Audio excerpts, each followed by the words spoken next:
Hey guys, Jay Salvati here from thesecrettoffatloss.com, and today we're going to discuss an important topic. We're going to talk about the 3 biggest roadblocks to weight loss.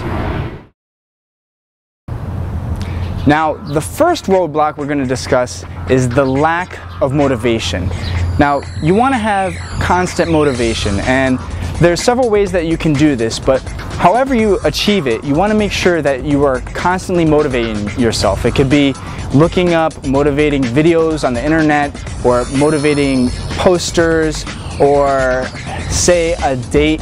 If you have a certain date that you want to lose weight by, then you want to make sure that you have that date written out and put it somewhere, like on your refrigerator or at your desk.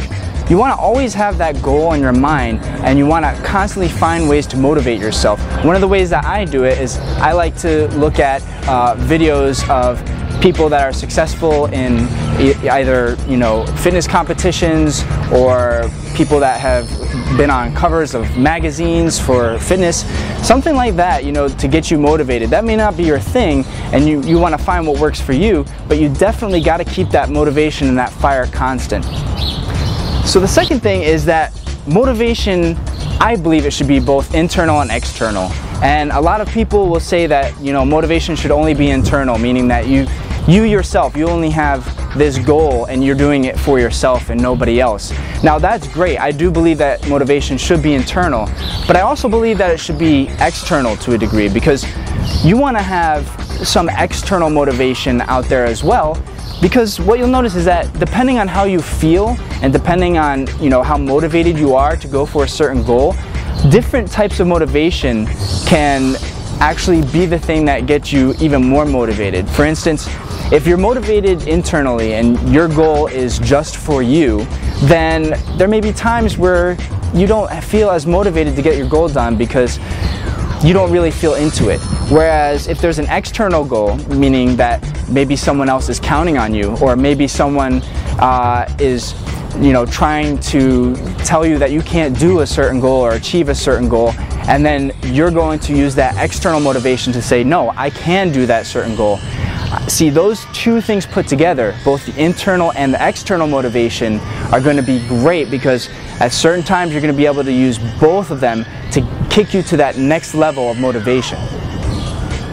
And so for the last part of that lack of motivation, what you want to try and do is get that motivation to consume you. There has to be something, that idea of achieving the goal, or whatever your goal is, especially when it comes to weight loss or changing your physique, gaining more muscle, or attaining a certain level of fitness.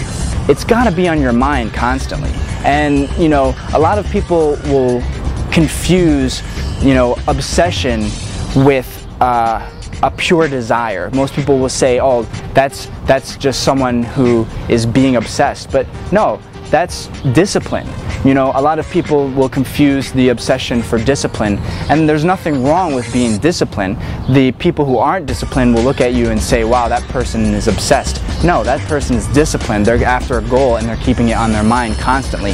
So you want that goal, you want that motivation to consume you at all times. Now, the next roadblock is having the wrong program. And having the wrong program is just going to be something that keeps you back, because if your program is not proven, and it has to be a proven program, then really you're just testing the program. So you want a program that's been proven to work, that's worked with other people of both the male and female gender. You want something that's been proven to work with different age groups and people who have different lifestyles, who have jobs that have a very hectic schedule, or who can work out whenever they want to. So you want something that's proven with different types of people, and what that's going to do is it's going to give you confidence that it will also work for you. Now, the program also has to be easy to use. If your program is so difficult to use and understand that you can't get results with it, well, that's going to frustrate anyone, especially someone who's very motivated. Because if you go into something very motivated and then all of a sudden you become, frustrated because you don't understand the program, you don't understand how it's supposed to work, and if it's not simple, you will not use it. So make sure that your program is simple to use. Make sure that you can, use it in your daily lifestyle without having to, carry a notepad around and record everything, or, use a support group for every single thing you do. So make sure that whatever program you use, make sure it's very simple. And then also the last thing about this topic is you want to make sure that your program is going to keep you motivated. And the way a program keeps you motivated is it gets you results. If you start getting results with a program, all of a sudden your motivation will also be kicked up a notch. So how do we get over that roadblock of, not staying motivated? You just get results. And that's a very simple thing to do if your program is proven to get results and you can actually get over that hump of having a proven program. And so here's the biggest roadblock. The biggest roadblock, in my opinion, is just that there's so much information out there. And for a person who's motivated, who's serious about getting results, if you're actually going to go out there and get a program, you know what you're going to be doing, and then all of a sudden you start looking at different websites and different videos, and there's just so much information that it becomes very hard to wrap your mind around what you're trying to learn. You're going to end up with what is called paralysis by analysis, meaning that there's just too much information to absorb, and what ends up happening is you just don't get anything done. So what you want to do is try to avoid that paralysis by analysis, and avoid that by doing research just on one area. So if it's one thing you're trying to improve, like let's say you're trying to improve your diet and you just want to have a better breakfast, well, just focus on that one area. Just focus on getting a better breakfast and avoid everything else. Do one thing at a time and avoid the tendency to want to get everything done all at once. And so along with this, this abundance of information, you might actually get to a point where you have competing ideas. And the big thing to remember about competing ideas is that they can discourage. For instance, if you have one weight loss coach that's telling you something and then another weight loss coach that's telling you the exact opposite, well, those ideas are going to compete with each other and they're going to discourage you because you're not going to know who to follow. So what you want to do, again, is, just like we said with your research, focus on one area. With, getting a coach or trying a program, make sure that you just focus on one thing. Try that one diet out or try that one program out and give it enough time. Give it a month, really absorb all of the information and all the suggestions that the program is making to you, so this way you can give it a chance and really focus on doing that one thing.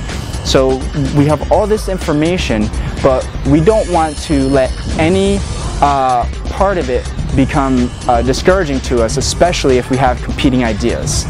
Alright, so the last part of this last roadblock, meaning the abundance of misinformation, is really that you have to trust yourself, guys. You have to trust your body. You have to trust that you have good genetics, okay? You can't use that as a cop-out. If you're using genetics as a cop-out, guess what? You're not going to get results. Don't use that as a cop-out, okay? You want to believe that you have great genetics, okay? No matter what the research tells you, you want to believe that you have the ability to achieve that goal of losing weight, getting your physique looking better, competing for a certain type of goal. You want to believe that you have that ability. If at any point you're feeling that you don't trust your own body or your own abilities, guess what, guys? It doesn't matter what program you have, it's not going to work. So we got to focus on you getting the mindset correct, so this way you can focus on everything that is going to propel you to that next level of trusting yourself, trusting your body, trusting your program, trusting all that put together, and then taking that and going to the next level. So above all, make sure that you trust yourself and trust your own abilities.